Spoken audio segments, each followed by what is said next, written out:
నీతి కథలు టీవీ. సూర్యుడు అస్తమించి అప్పుడే గంట కావస్తుంది.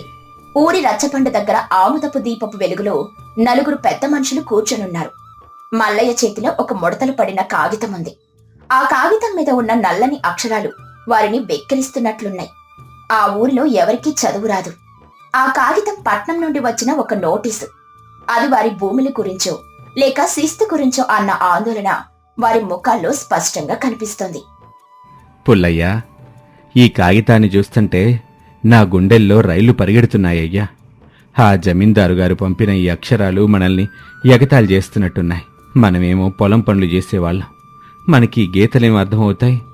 ఏలుముద్రేయమంటే వేస్తాం గాని ఇందులో ఏముందో తెలియక చేస్తున్నాం. నిజమేనయ్యా మల్లయ్య, ఈ మధ్య పట్నం వెళ్ళినప్పుడు ఆ గుమాస్తా ఏదో అన్నాడు. కానీ మనకేం అర్థమైంది? వాడేదో రాసిచ్చాడు, మనం ముద్రేశాం. ఇప్పుడు ఈ కాగితం వచ్చిందంటే ఏదో ఉపద్రవం ముంచుకొచ్చినట్టే ఉంది. మన ఊర్లో ఒక్కడంటే ఒక్కడైనా అక్షరం ముక్క తెలిసినోడుంటే బాగుండేదిగా. ఈ అక్షరం రాని జన్మ ఎందుకా అనిపిస్తాంది. ఎల్లమ్మ మల్లయ్య భార్య అరుగు మీదకు వస్తూ, ఏమండి, ఇంకా ఆ కాగితాన్నే చూస్తున్నారా? లోపల అన్నం తయారైంది. పుల్లయ్య గారు, మీరు కూడా రండి. ఈ రాత్రికి ఈ కాగితం వల్ల మనకి నిద్ర పట్టేలా లేదు. చదువులేని వాళ్ళం మనమంతా. చీకట్లో కళ్ళుండి నడుస్తున్న గుడ్డి వాళ్ళలాగా ఉంది మన పరిస్థితి, మన బ్రతుకు. ఈ వయసులో కూడా మనం ఇలా భయపడాలా? సత్తమ్మ పుల్లయ్య భార్య అక్కడికి చేరుకుంటూ, ఏం చేస్తాం ఎల్లమ్మ, మన తలరాత అలా ఉంది. మా ఇంట్లో ఈయన కూడా పొద్దుట్నుండి అదే దిగులు పడుతున్నారు. ఈ కాగితంలో ఏముందోనని రాత్రి వంట కూడా సరిగ్గా చెయ్యనివ్వలేదు. అక్షరం ముక్క రాకపోతే మనిషికి కళ్ళున్నా వ్యర్థమే అని ఇవాళ మాకు తెలిసొచ్చింది. చదువు అనేది కేవలం పౌరోహిత్యం చేసే వాళ్లకు, జమీందారులకు అనుకున్నాం గాని మనకి కూడా అది ప్రాణవాయువని ఇప్పుడు అర్థమైంది. ఎల్లమ్మ కంగారుగా, అదే కదా వదినమ్మ, ఆ మధ్య మన పక్కింటి పిచ్చమ్మ గారి భూమి కూడా ఇలాగే ఎవరో రాసిచ్చా వేలు ముద్ర వేసి పోగొట్టేసుకుంది కదా. ఆ కాగితంలో ఏం రాసిందో తెలియక ముసలి ప్రాణం రోడ్డున పడింది. జమీందారు గారు పంపిన ఆ కాగితం చూసి నమ్మింది. ఆఖరికి తన సొంత ఇల్లే లేకుండా పోయింది. ఇప్పుడు ఈ కాగితం చూస్తుంటే నాకు ఆ పిచ్చమ్మే గుర్తొస్తుంది. అవును ఎల్లమ్మ, ఆ రోజు పిచ్చమ్మ అక్షరం ముక్క చదవలేక ఆ మోసకారి గుమస్తా మాటలమ్మి తన చేజేతుల భూమిని రాసిచ్చేసింది. ఇప్పుడు మనకు కూడా అదే గతి పడుతుందా అని నా భయం. అక్షరం రాకపోవటం అంటే మన గొంతు మనమే కోసుకోవటం అని ఆ రోజు అర్థమైంది. సత్తమ్మ, మల్లయ్య అన్నది అక్షర సత్యం. ఇన్నాళ్ళు మనకు పొలం ఉంటే చాలు, బతకటానికి ఇంకేం అక్కర్లేదు అనుకున్నాం. కానీ ఈ మోసాలు, ఈ కాగితాలు చూస్తాంటే భయం వేస్తుంది. ఎవరైనా చదువుకున్నోడు ఈ దారిలో వెళ్తే బాగుండని ఎదురు చూస్తున్నాం. అవునండి, చదువంటే కేవలం ఉద్యోగాల కోసమే అనుకున్నాం, కానీ ఇలాంటి మోసాల నుండి కాపాడుకోవడానికి అని ఇవాళ తెలిసొచ్చింది. మన ఊర్లో ఎవరైనా ఒక్కరు చదువుకున్నా చాలు కదా. అందరం కలిసి ఆ ఊరి పెద్దల్ని అడిగి కనీసం మనకు చదవడం వచ్చేలా ఎవరైనా ఏర్పాటు చేసుకుంటే బాగుండు. ఈ వయసులో అక్షరాలు నేర్చుకోవటమా సత్యమ్మ? మన చేతులు నాగలి బట్టి గట్టిపడిపోయినాయి. ఇప్పుడు కలం పట్టుకుంటే మన మాట ఏంటందా? కానీ తప్పేలా లేదు. కనీసం మన సొంత సంతకమైనా పెట్టడం నేర్చుకోపోతే ఎప్పుడో ఒకప్పుడు ఎవరో ఒకరు మనల్ని మోసం చేస్తానే ఉంటారు. ఈ రాత్రికి ఈ కాగితంలో ఏముందో తేల్చాల్సిందే.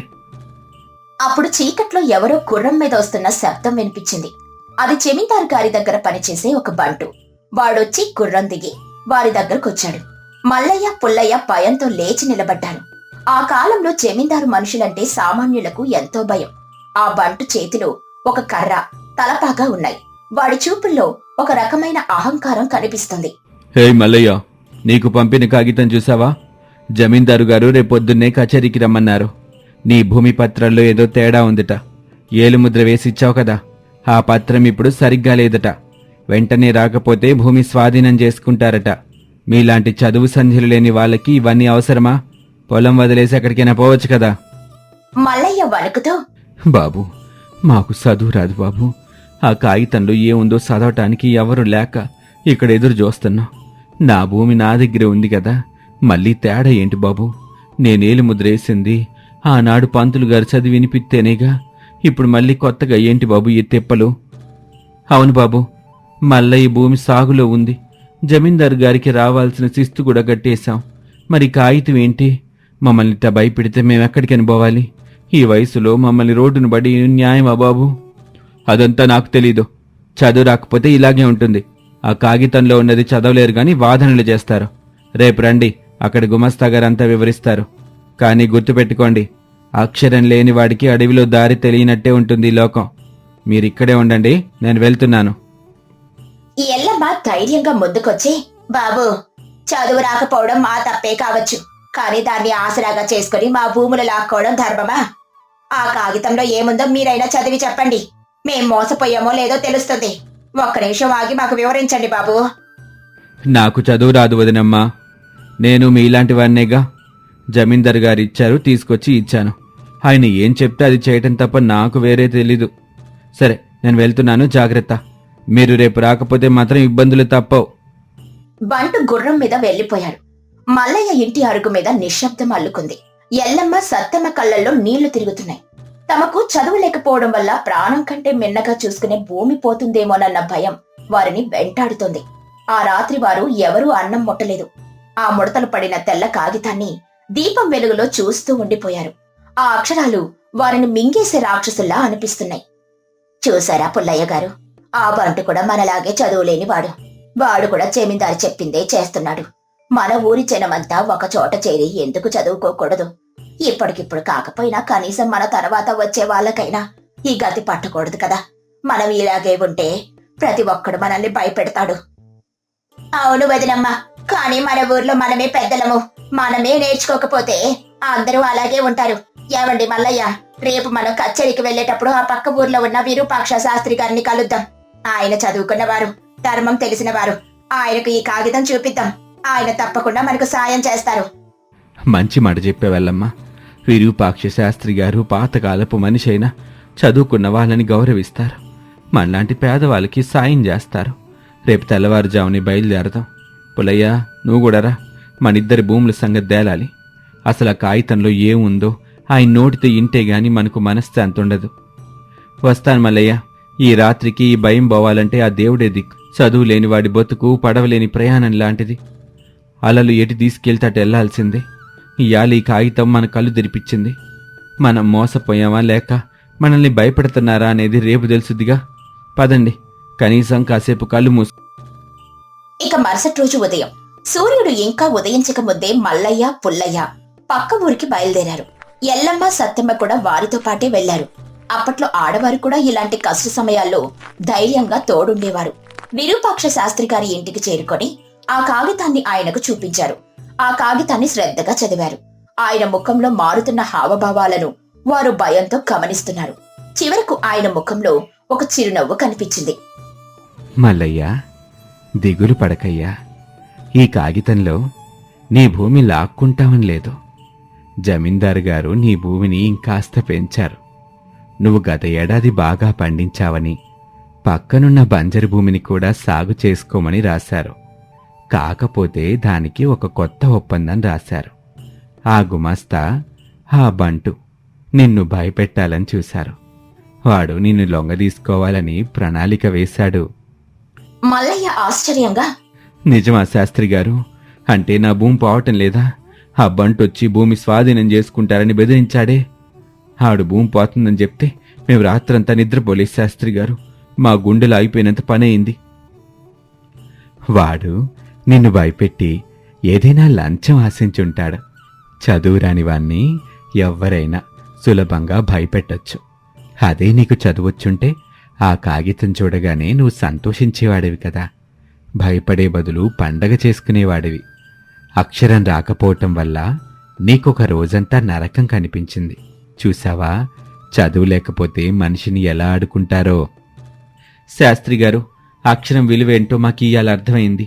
ఒక చిన్న కాగితం మమ్మల్ని చావు అంచు వరకు తీసుకెళ్ళింది. మా ఊళ్ళో అందరికీ ఈ విషయం చెప్పాలి. మేమంతా చదువుకోవాలి. ఇప్పటికైనా మించిపోయింది లేదు. మా ఊరిని ఈ చీకటి నుంచి బయటపడేయాలి. అవునండి శాస్త్రి గారు, మేమంతా వయసు మళ్ళిన వాళ్ళమైనా సరే కనీసం మాకొచ్చే ఉత్తరాలు మేమే చదువుకునేలా మమ్మల్ని తీర్చిదిద్దండి. మా ఊరిలో ఒక చిన్న బడి లాంటిది ఏర్పాటు చెయ్యండి. మేము పొలం పనులు ముగించుకొని రాత్రిపూట నేర్చుకుంటాం.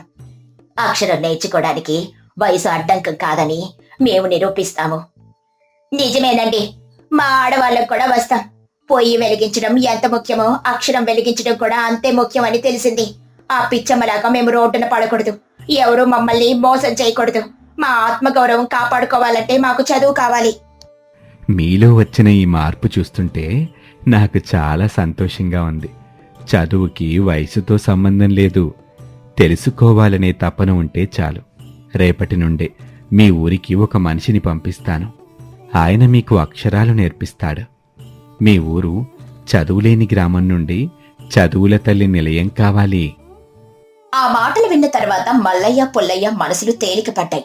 వారు తిరిగి తమ ఊరికి బయలుదేరారు. దారిలో వారు ఆ కాగితాన్ని ఎంతో గౌరవంగా చూసుకున్నారు. ఒకప్పుడు భయం కలిగించిన ఆ అక్షరాలు ఇప్పుడు వారికి కొత్త ఆశనిచ్చాయి. ఊరిలోకి రాగానే రచ్చబండ దగ్గర అందరిని పిలిచి జరిగిన విషయం చెప్పారు. ఆ రాత్రి రచ్చబండ దగ్గర ఎప్పుడూ లేని కొత్త ఉత్సాహం కనిపించింది. అందరూ చదువుకోవాలని నిశ్చయించుకున్నారు. ఊరి ప్రజలారా, ఇదంతా వినండి. ఇన్నాళ్ళు మనం చీకట్లో ఉన్నాం. అక్షరం ముక్కరాక ఎంతో మంది దగ్గర మోసపోయాం, భయపడ్డాం. కానీ ఇక నుండి అట్ట జరగకూడదు. మనమంతా చదువుకోవాలి. మన సంతకం మనమే పెట్టాలి. ఎవరైనా కాగితం పట్టుకొస్తే దాన్ని చదివి సమాధానం చెప్పే ధైర్యం మనకుండాలి. అవును, ఈ వయసులో చదువేంటి అని నవ్వబాకండి. మనల్ని మనం కాపాడుకోవడానికి, మన భూమిని రక్షించుకోవటానికి అక్షరం అవసరం. రేపటి నుంచి మన ఊర్లో పాఠాలు మొదలవుతాయి. అందరూ రావాలి. మన పిల్లలకి కూడా మనం ఆదర్శంగా నిలబడాలి. ఆడవారు కూడా వెనకడుగు వెయ్యకండి. మన ఇంట్లో సామాన్లు, లెక్కలు, మన పద్దులు అన్నీ మన చేతుల్లోనే ఉండాలి. చదువు ఉంటేనే మనకు గౌరవం. ఎవరి మీద ఆధారపడాల్సిన అవసరం లేని రోజు రావాలి. ఆ రోజు వంకాయ కూర వండుకుని ఆనందంగా తిన్నట్టే రేపు అక్షరం నేర్చుకుని మన మనసులను నింపుకుందాం. మనిషికి సంపద పోవచ్చు, కానీ చదువు మాత్రం ఎవరూ దొంకలించలేరు. అది మన వెంటే వచ్చే ఏకైక ఆస్తి. వారమంతా ఊర్లో పండుగ వాతావరణం నెలకొంది. శాస్త్రి గారు పంపిన వ్యక్తి రోజు సాయంత్రం దీపపు వెలుగులో అక్షరాలు నేర్పించడం మొదలుపెట్టారు. మల్లయ్య తన గట్టిపడిన వేళ్లతో నెమ్మదిగా ఆ అని దిద్దుతుంటే ఆయన కళ్ళల్లో నీళ్లు తిరిగాయి. ఎల్లమ్మ, సత్తెమ్మలు పలకల మీద అక్షరాలు రాస్తూ ఎంతో సంతోషించారు. 1900వ సంవత్సరంలో ఒక చిన్న మార్పు ఆ ఊరి రూపురేఖలను మార్చడం ప్రారంభించింది. అలా నెలలు గడిచాయి.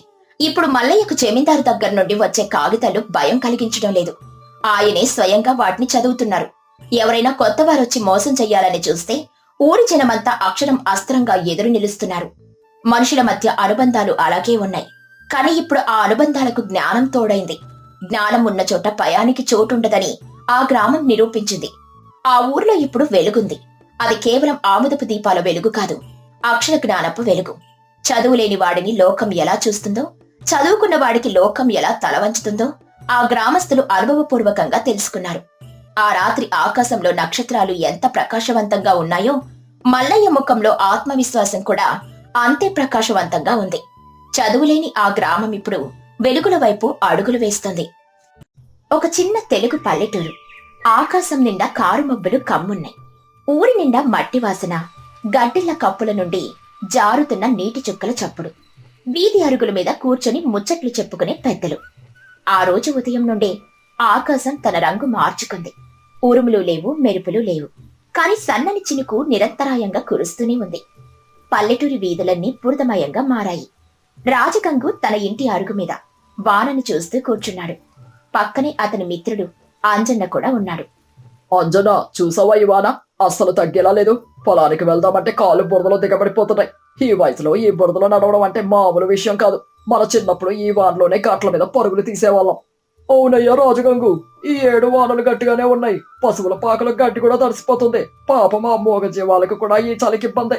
ఎంతకీ ఇంట్లో సంగతి ఏమిటి? వాన పడుతుంది, ఏదైనా గుమ్మగుమ్మలాడే వంటకం పడాల్సిందే. పొయ్యి మీద చారు కాగుతుంటే ఆ వాసనే వేరు. ఇంకేముంటుందిలే, ఈ వానలో బయటికెళ్లి కూరగాయలు తెచ్చే నాదుడెవడు? లింగమ్మ లోపల ఏదో సర్దుతోంది. పాతకాలపు బియ్యం డబ్బా ఏదో దొరికిందట, అందులో గడ్డలు కట్టకుండా చూస్తుంది. లింగమ్మ లోపల నుండి అరుగు మీదకు వస్తూ, ఏమండి విన్నారా? మన వెనక తోటలో ఆ గుత్తొంకాయలు ఏపుగా పెరిగాయి. ఈ చలికి ఈ వానకి ఆ వంకాయల కూర వండుతుంటే అమృతంలా ఉంటుంది. పొద్దున తోటలోకి వెళ్ళినప్పుడు చూశాను, ఒక్కొక్కటి నా చెయ్యంతున్నాయి. కానీ ఇంట్లో నూనె తక్కువగా ఉంది. గానుగ దగ్గరకు వెళ్దామంటే ఈ వాన అడ్డం వస్తుంది. వంకాయ కూర? అది కూడా మన తోటలో కాసిన వంకాయలా? అబ్బా, వింటుంటేనే నోరూరుతుంది. వంకాయ అంటేనే వంక పెట్టలేని కూర కదా. కానీ ఈ వానలో అంగడికి ఎవరు వెళ్తారు లింగమ్మ? ఈ చలికి బయటకు అడుగు తీసి అడుగు వేయడమే కష్టంగా ఉంది. వంకాయ కూర అంటే నాకు ఇష్టమే వదినమ్మ గారు. మా ఇంట్లో లచ్చమ్మ నిన్ననే గానుగ నుండి నువ్వుల నూనె పట్టించుకొచ్చింది. ఆ నూనె వాసన ఇంకా ఇల్లంతా తిరుగుతుంది. కావాలంటే నేను వెళ్ళి తీసుకురానా? మా ఇల్లు ఇక్కడే కదా, ఈ చినుకులో వెళ్ళడం నాకు లెక్క. అలాగేనండి అంజన్న గారు, మీరు నూనెస్తే నేను వంకాయ కూర వండి మనందరం కలిసి ఇక్కడే తిందాం. ఈ వానలో ఒంటరిగా తింటే ఏం రుచుంటుంది? నలుగురం కలిసి కూర్చొని తింటేనే కదా ఆ వంటకు నిండుతనం. లచ్చమ్మమ్మను కూడా తీసుకురండి. అంజన్న వానలో తడుస్తూ పక్కనే ఉన్న తన ఇంటికి వెళ్ళాడు. రాజకంగు లింగమ్మ తోటలోకి వెళ్లి వానలో తడుస్తున్న వంకాయలను కోశారు. ఆ వంకాయలు నీలిరంగులో నిగనిగలాడుతూ ఎంతో తాజాగా ఉన్నాయి. వర్షపు నీటి చుక్కలు వాటి మీద పడి ముత్యాల్లా మెరుస్తున్నాయి. అప్పుడే వీధిలో గొడుగు పట్టుకుని వస్తున్న అంజన్న భార్య లచ్చమమ్మ వీరికి కనిపించింది. ఏంటమ్మా లింగమ్మ, ఈ వానలో తడుస్తూ వంకాయలు కోస్తున్నావు? ఒళ్ళు గగురు పొడిచే చలి వేయడం లేదు? నాకైతే ఇప్పుడే తుప్పటి కప్పుకొని పడుకోవాలనిపిస్తుంది. రామ్మ లచ్చమమ్మ, నీకోసమే చూస్తున్నాం. అంజన్న గారు నూనె కోసం వెళ్లారు. ఇవాళ మన ఇంట్లో వంకాయ కూర విందు. నువ్వు కూడా రావాలి. మనం అందరం కలిసి ఈ వర్షాన్ని ఆస్వాదిస్తూ తిందాం. ఆహా, నీ చేతి వంట అంటే ఎవరికిష్టం ఉండదు చెప్పు? ఆ మసాలా దంచడంలో నీకు సాటి ఎవరూ లేరు. నేను వెళ్లేది దేనికో తెలుసా? మన సీనా వెంకయ్య గారి ఇంట్లో కొబ్బరికాయలు కొట్టారట. కొంచెం కొబ్బరి తురుము తెద్దామని వెళ్తున్నా. వంకాయ కూరలో కొబ్బరి పడితే ఆ రుచే వేరు కదా. ఆ తీపి ఆ కారం కలిస్తే అదొక వింత రుచినిస్తుంది. బాలే చెప్పావు లచ్చమమ్మ. ముసలి వాళ్ళమైనా మనకి ఈ రుచులు మాత్రం తగ్గలేదు చూడు. మన నాలుకకు ఇంకా పాత రుచులనే వెతుకుతున్నాయి. అంజన్న, త్వరగా రాబోయ్. అంజన్న నూనె సీసాతో వస్తూ, వచ్చానయ్యా రాజగంగు, ఇదిగో నూనె, కొత్తగా పట్టించిన నూనె. రంగు చూడు ఎంత బంగారు రంగులో ఉందో. లచ్చమమ్మ, నువ్వు కూడా ఇక్కడే ఉన్నావా? అయితే ఇక వంట పని మొదలు పెట్టండి. మా కడుపులో ఆకలి మంట మొదలైంది. సరేనమ్మా లచ్చమమ్మ, నువ్వు లోపలికి రా. పొయ్యి వెలిగిద్దాం. ఈ వానలో ఎండు కర్రలు దొరకడం కష్టమైంది కాని నిన్ననే కొన్ని కట్టెలు లోపల భద్రం చేశాను. కొంచెం పొగ వస్తుంది కాని ఆ వేడి ఈ చలికి బాగుంటుంది. లింగమ్మ లచ్చమమ్మ ఇద్దరూ వంటగదిలోకి వెళ్లారు. రాజగంగు అంజన్న అరుగు మీద కూర్చుని పాత రోజులను గుర్తు చేసుకుంటున్నారు. 1900 కాలంలో మనుషుల మధ్య అనుబంధాలు ఎంత బలంగా ఉండేవో వారి మాటల్లో తెలుస్తుంది. అప్పట్లో ఒకరింట్లో వంట జరిగితే ఊరంతా తెలిసేది. చూసావా అంజన్న, ఒకప్పుడు మన ఊర్లో వాన పడితే అందరూ రచ్చబండ దగ్గర కూర్చునే వాళ్ళం. దేశ విదేశాల కబుర్లు చెప్పుకునే వాళ్ళం. ఇప్పుడు ఎవరింట్లో వాళ్ళే ఉంటున్నారు. ఈ వాన మనల్ని ఇలా కలిపింది. నిజమే రాజగంగు, కాలం మారుతుంది. ఆనాడు మన తాతలు 100 ఏళ్లు బతికారంటే అది ఈ స్వచ్ఛమైన గాలి నీరు వల్లే. కానీ ఈ గాలి ఈ రుచులు మాత్రం మారవు. వంకాయ కూర వాసన అప్పుడే బయటకు వస్తుంది చూడు. ఆ పోపు దినుసుల గుమగుమలు, ఆ జీలకర్ర ఆవాల చిటపట్లు వినబడుతూ ఉన్నాయి కదా. ఆ రోజుల్లో మన తాతలు చెప్పేవారు, వంకాయ వంటి కూర లేదు, వావి వరుసలు లేనివాడు లేడు అని. ఎన్ని రకాల కూరగాయలు వచ్చినా వంకాయే రాజా. ఈ వంకాయలో ఎన్ని రకాలున్నా ఈ గుత్తి వంకాయ రుచే వేరు. లోపల మసాలా దట్టించి వండితే అది ఒక వేడుక. లింగమ్మ లోపల నుండి, ఏమండి, మసాలా దంచడానికి ఆ రోలు కొంచెం కడిగి పెడతారా? వాన పడి దుమ్ము పట్టుంటుంది. ఈ వాన నీళ్లతోనే శుభ్రం అయిపోతుంది. కాస్త చూడండి. అలాగే లింగమ్మ, ఇదిగో ఇప్పుడే వస్తున్నా. రాజగంగు లేచి వెళ్లి అరుగు పక్కన ఉన్న రోలును శుభ్రం చేస్తాడు. లింగమ్మ అల్లం వెల్లుల్లి ధనియాలు వేసి రోట్లో దంచుతుంటే వస్తున్న ఆ శబ్దం ఆ వాన చప్పుడుతో కలిసి ఒక రాగంలో వినిపిస్తుంది. ఆ మసాలా వాసన గాలిలో కలిసి ఆకలిని పెంచుతోంది. లచ్చమమ్మ వంకాయలను చాకుతో జాగ్రత్తగా 4 ముక్కలుగా కోసి నీళ్లల్లో వేస్తుంది. ఈ వంకాయల్లో పుచ్చులు లేకుండా చూడు. వానాకాలం కదా, లోపల చిన్న పురుగులుంటాయి. వంకాయ కోసేటప్పుడు ప్రాణం పెట్టి కోయాలి. అవునమ్మా, అందుకే ఒక్కొక్కటి కళ్ళకద్దుకొని చూసి కోస్తున్నాను. మన తోటవే కదా, పురుగు మందులు లేని పంట. ఆంజన్న గారికి కారం కొంచెం ఎక్కువే ఉండాలి కదా. ఆయన పచ్చిమిరపకాయ ముక్కలు తగిలితేనే బొద్ద దిగుతుంది అంటారు. ఆంజన్న బయట నుండి వింటూ, అవును వదినమ్మ గారు, కారం ఉప్పు సరిగ్గా ఉంటేనే ఆ కూరకి నిండుతనం. ఈ చలికి ఆ ఘాటు తగిలితేనే ఒళ్ళు వేడెక్కుతుంది. అన్నట్టు అన్నం కూడా ఆ వాన నీళ్లతో వండిన కొండలోనే వండుతున్నావా? మట్టి పాత్రలో వంట అంటే ఆ రుచే వేరు. బావి నీళ్లే తెచ్చుంచాను. వాన నీళ్లు తాగడానికి బాగుంటాయి కానీ వంటకి బావి నీళ్లే శ్రేష్టం. అన్నం మెతుకు మెతుకుగా వస్తుంది. అంజనా, మనం చిన్నప్పుడు ఈ వానలో పల్లీలు వేయించుకుని తినేవాళ్ళం గుర్తుందా? ఒకరినొకరు నెట్టుకుంటూ ఆ వేడి పల్లీల కోసం కొట్లాడుకునే వాళ్ళం. ఆ రోజులే వేరు. అప్పట్లో మనకు ఏ చింత ఉండేది కాదు. గుర్తుంది రాజగంగం. అప్పుడు మన దగ్గర ఏముంది, కేవలం ప్రేమలు తప్ప. తినడానికి తిండి లేకపోయినా ఒకరిని చూసి ఒకరు నవ్వుకునే వాళ్ళం. ఇప్పుడు వయసు పెరిగింది, ఒంట్లో సత్తువ తగ్గింది, కానీ నీతో ఈ ముచ్చట్లు చెప్పుకోవడం మాత్రం తగ్గలేదు. మన స్నేహం ఈ వంకాయ కూరలాగే పాతపడే కొద్ది రుచి పెరుగుతోంది. కాసేపటికి కూరయింది. ఆ మట్టి పాత్రలో ఉడుకుతున్న వంకాయల నుండి వస్తున్న ఆవిరి ఇల్లంతా నిండిపోయింది. లింగమ్మ విస్తరాకులు పట్టుకొచ్చింది. వంటగది నుండి వస్తున్న వాసన చూస్తుంటే వంకాయ మసాలాల్లో బాగా మగ్గిందని అర్థమవుతుంది. రండి అంజన్న గారు, లచ్చమ్మమ్మ. ఏమండి, అన్నం తయారైంది. పొగలు కక్కుతున్న అన్నం. వేడి వేడి అన్నంలో ఈ వంకాయ కూర వేసుకుని తింటే స్వర్గం కనిపిస్తుంది. విస్తరాకులు పరిచాను, కూర్చోండి. ఇదిగో నేను కొబ్బరి తురుం తెచ్చాను, అది పైన చల్లితే ఇంకా బాగుంటుంది. లింగమ్మ, ఈ కూర రంగు చూడు, ఆ నూనె పైకి తేలి ఎంత ముచ్చటగా ఉందో. అబ్బా లింగమ్మ, ఆ విస్తరాకు మీద కూర వడ్డించు. ఆ వంకాయలు ముక్కలు అవ్వకుండా గుత్తిగా ఎలా ఉన్నాయో చూడు. ఆ నూనె తలతలలాడుతూ ఎంత బాగుందో, నోట్లో నీళ్లు తిరుగుతున్నాయి. అంజన్న మొదటి ముద్ద తింటూ, ఓహో, ఏమన్నా రుచా వదిన గారు, మీ చేతిలో ఏదో మంత్రం ఉంది. ఆ మసాలా ఘాటు, వంకాయ మెత్తదనం అద్భుతం.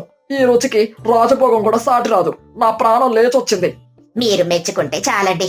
వండే వాళ్ళకి తినేవాళ్ళు తృప్తిగా తింటేనే సంతోషం. ఈ వాన వల్ల పనులు ఆగిపోయినా ఇలా నలుగురం కలిసి తింటుంటే మనసుకి ఎంతో హాయిగా ఉంది. కష్టాలొచ్చినా సుఖాలొచ్చినా పంచుకోవడమే కదా మన పద్ధతి. నిజమే లింగమ్మా, ఈ కాలంలో ఒకరికొకరు తోడుండడమే పెద్ద వరం. ఎవరి గోలలో వాళ్ళుంటే ఈ ఆనందం ఎక్కడ దొరుకుతుంది? ఊళ్ళో అందరూ మనల్ని చూసి అసూయపడేలా ఉండాలి మన స్నేహం. చూసావా అంజన, కేవలం ఒక వంకాయ కూర మనల్ని ఎంతలా కలిపింది. పల్లెటూరి జీవితంలో ఉన్న గొప్పతనమే ఇది. ఒక చిన్న విషయం మనకి ఎంతటి సంతోషాన్ని ఇస్తుందో. ఆకలి తీరడమే కాదు, ఆత్మీయత కూడా పెరుగుతుంది. అవును రాజగంగం, కలిసి ఉంటే కలదు సుఖం అని పెద్దలు ఊరికే అనలేదు. ఈ వాన మనకి నేర్పిన పాఠం ఇదే. ఒంటరిగా తింటే అది కేవలం కడుపు నింపుకోవడమే. పంచుకుని తినడంలోనే తృప్తుంది. అది ఆత్మను నింపుతుంది. బయట వాన ఇంకా పడుతూనే ఉంది.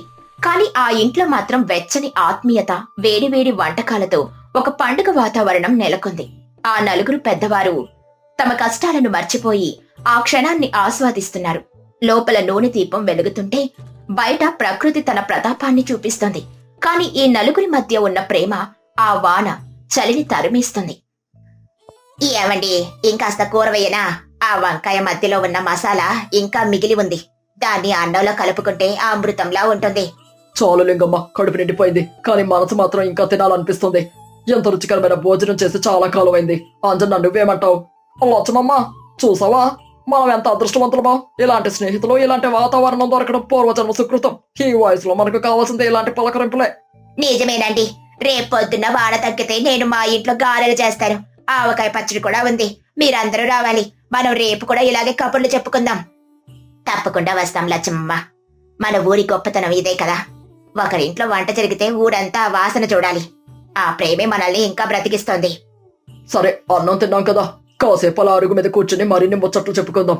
ఈ వాన తగ్గే వరకు మనకు సెలవే కదా. ఆకాశం ఇంకా కరుణించేలా లేదు. వాన మనల్ని ఇక్కడే ఉండమంటోంది. చీకటి పడుతోంది. నూనె దీపాలు వెలిగాయి. ఆ వెలుగులో వారి ముఖాల్లోని చిరునవ్వులు మరింత స్పష్టంగా కనిపిస్తున్నాయి. ఒక చిన్న వంకాయ కూర ద్వారా మొదలైన వారి సంభాషణ జీవిత సత్యాల వరకు వెళ్ళింది. మనుషుల మధ్య దూరం తగ్గాలంటే ఖరీదైన వస్తువులు అక్కర్లేదు. కేవలం పంచుకునే గుణం ఉంటే చాలని ఆ రోజు రాజగంగు ఇంటి అరుగు మీద నిరూపించబడింది. వాన తన రాగాన్ని వినిపిస్తూనే ఉంది. ఆ పెద్దలు తమ ముచ్చట్లను కొనసాగిస్తూనే ఉన్నారు. ఈ కథలోని నీతేంటంటే, సంపద కంటే కలిసిమెలిసి ఉండడంలోనే నిజమైన ఆనందం ఉంటుంది. కష్టకాలంలో ఒకరికొకరు తోడుగా ఉండడం, ఉన్నదానిని పంచుకుని తినడం మనిషికి మానసిక ప్రశాంతతను మరియు గొప్ప ఆత్మీయతను ఇస్తుంది.